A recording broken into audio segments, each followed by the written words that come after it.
ہم نماز بھی پڑھتے ہیں، ہر ایک عبادت کرتے ہیں، پھر بھی ہماری دلی تمنا پوری نہیں ہوتی، پھر بھی ہماری پریشانیاں ختم نہیں ہوتی، تو آج میں آپ لوگوں کو ایسا دعا کرنے کا طریقہ بتا رہا ہوں کہ انشاءاللہ اگر ہم لوگ اس طریقے سے دعا کریں گے تو ضرور ہماری دعا قبول ہوگی۔ آپ لوگوں کو میں ایک حدیث سناتا ہوں۔ حضرت فضالہ بن عبید رضی اللہ تعالی عنہ فرماتے ہیں کہ جب میں مسجد میں تشریف فرما تھا اور آپ صلی اللہ علیہ وسلم بھی مسجد میں تشریف فرما تھے، تو اچانک سے ایک شخص مسجد میں آیا اور انہوں نے دعا مانگنا شروع کر دی، یا اللہ تو ہماری مغفرت فرما دے، یا اللہ تو ہمارے گھر کی پریشانیوں کو دور فرما دے، یا اللہ تو ہماری بہن بیٹیوں کی شادی کروا دے۔ جب آپ صلی اللہ علیہ وسلم کی نگاہ اس شخص پہ پڑی تو اللہ کے رسول صلی اللہ علیہ وسلم نے ارشاد فرمایا،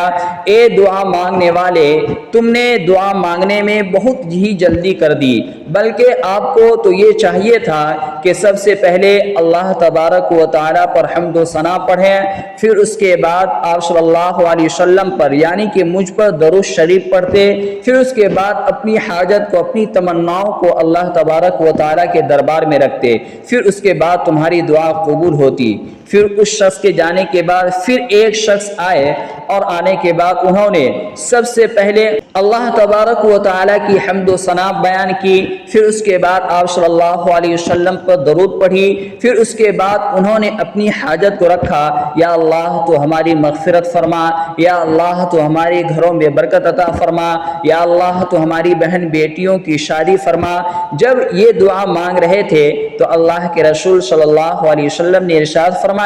اے دعا مانگنے والے، تم نے بہت ہی اچھے طریقے سے دعا مانگی ہے، تمہاری دعا ضرور قبول ہوگی۔ تو اس حدیث پاک سے ہم لوگوں کو یہ سمجھ میں آتا ہے کہ جب بھی ہم اللہ تبارک و تعالیٰ سے اپنی حاجت مانگیں، اللہ تبارک و تعالیٰ کے سامنے اپنے ہاتھوں کو دعا کے لیے اٹھائیں، تو سب سے پہلے ہم لوگوں کو چاہیے کہ اللہ تبارک و تعالیٰ کی حمد و ثنا بیان کریں۔ حمد و ثنا کیسے بیان کرنی ہے؟ سب سے آسان اور سب سے اچھا حمد و ثنا ہے وہ سورہ فاتحہ ہے۔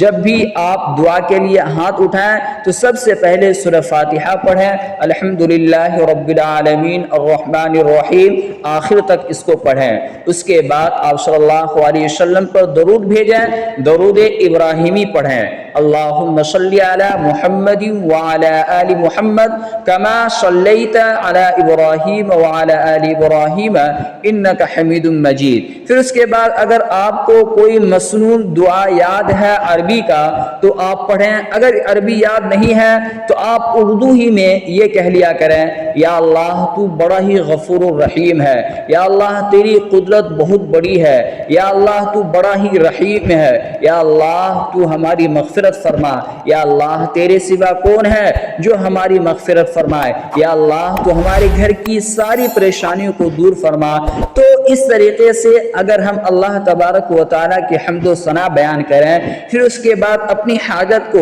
اللہ تبارک و تعالیٰ کے دربار میں رکھیں، تو مجھے امید ہے کہ ضرور ہماری دعا قبول ہوگی اور ہمارے ساری پریشانیاں ختم ہو جائے گی۔ تو اس حدیث سے ہم لوگوں کو دعا مانگنے کا صحیح طریقہ معلوم ہوا کہ دعا کے لیے جب بھی ہاتھ اٹھائیں سب سے پہلے اللہ تبارک و تعالیٰ کی تعریف بیان کریں، پھر اس کے بعد آپ صلی اللہ علیہ وسلم پر درود بھیجیں، پھر اس کے بعد آپ اپنی حاجت کو، اپنی دلی تمناؤں کو اللہ تبارک و تعالیٰ کے سامنے رکھیں، انشاءاللہ آپ لوگوں کی دعا ضرور قبول ہوگی۔ مجھے امید ہے کہ اس ویڈیو میں آپ لوگوں کو بہت ہی اچھی جانکاری ملی ہوگی۔ اس ویڈیو کو خوب شیئر کریں، دعا کریں اللہ تبارک و تعالیٰ ہم سبوں کو عمل کرنے کی توفیق عطا فرمائے۔